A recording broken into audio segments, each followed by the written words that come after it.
In 1997, The Fifth Element crashed into theaters like a neon comet flying taxis, alien opera, villains in half helmets, and a hero who just wanted to drive his cab in peace. But behind the chaos was a story stranger than fiction, secret languages, near disasters on set, heartbreak behind the scenes, and roles that almost went to Mel Gibson and Prince.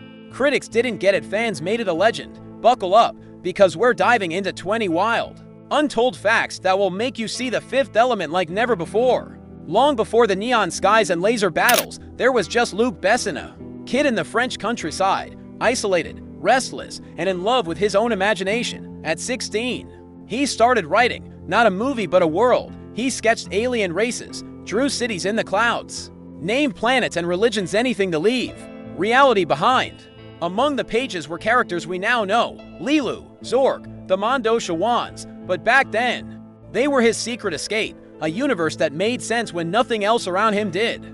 It would take more than 20 years for that secret to reach the big screen, and when it finally did, it became one of the most expensive science fiction films ever made. Beneath all the color and noise, it was still the story of that lonely kid writing his way out. The original vision for The Fifth Element was massive, a 400-page galactic epic.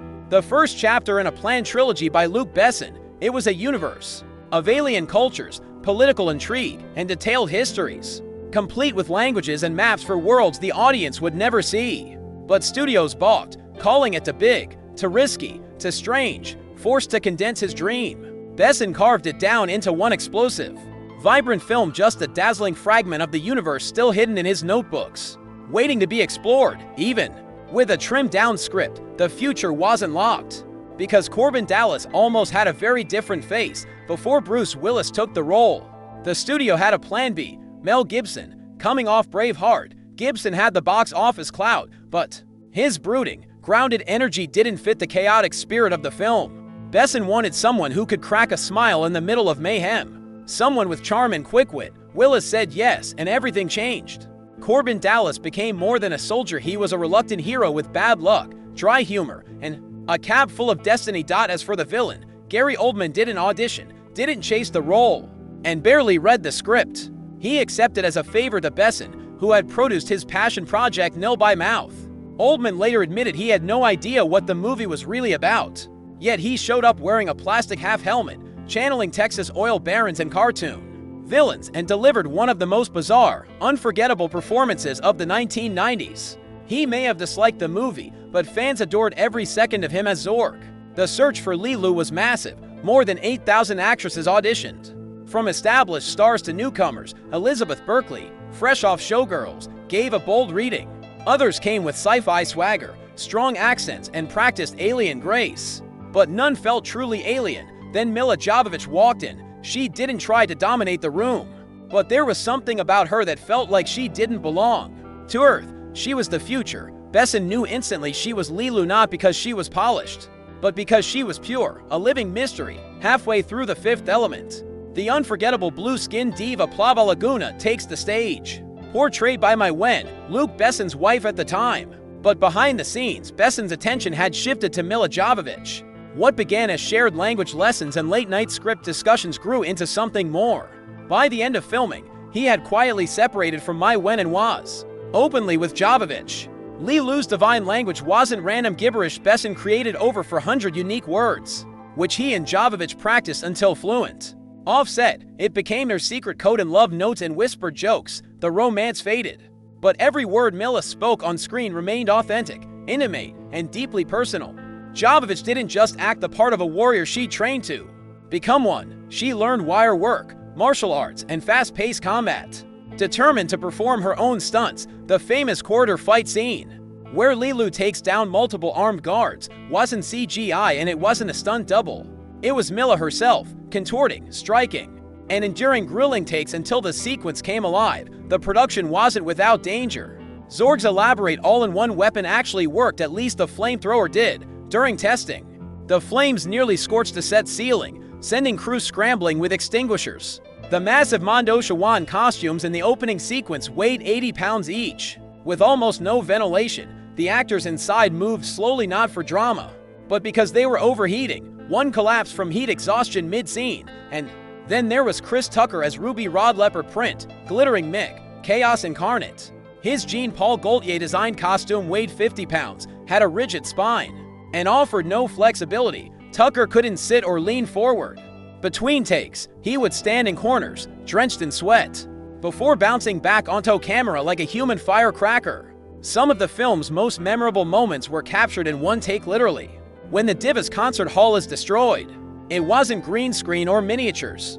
It was a real set blown apart in the largest indoor explosion ever filmed at that time. Dozens of cameras rolled, walls collapsed on cue, and the result became a visual legend. In one of the film's strangest storytelling choices, Corbin Dallas and Zorg never meet not once. Not even by accident. This wasn't a scheduling issue, but a deliberate decision by Besson, who wanted them to clash through ripple effects rather than direct confrontation. It's unconventional, but it works, building tension without a traditional face-off or visually. The Fifth Element defied sci-fi norms. Most futuristic films hide in shadows and cold metal corridors, but Besson lit his world in full daylight. Taxi. Chases under bright blue skies, gunfights in white corridors, explosions blooming against golden clouds. There was nowhere for flaws to hide, and the result was dazzling. Before Tucker took over the role of Ruby Rhod, Prince was the first choice. He loved the script but balked at the costumes, which he thought were too feminine even for him. He stepped away, and Tucker brought a completely different energy, youthful, frantic, and electric, while still channeling a little of Prince's style. When the film premiered at Cannes, it was met with boos. Critics called it silly, shallow, and nonsensical, but audiences saw something else entirely. They quoted Ruby Rhod, obsessed over Lilu's hair, and replayed the Divas aria endlessly. Over the years, The Fifth Element became a cult classic, not in spite of its strangeness, but because of it. The film's visual identity came from Jean-Paul Gaultier, who designed more than 1,000 costumes by hand. Every alien race had a distinct look, down to the background characters who appeared for mere seconds. Taxi drivers wore reflective streetwear, flight attendants had skin-tight neoprene corsets, and security guards looked like nightclub bouncers from another planet. It was fashion as world-building, no exposition required. The design extended even to the ships.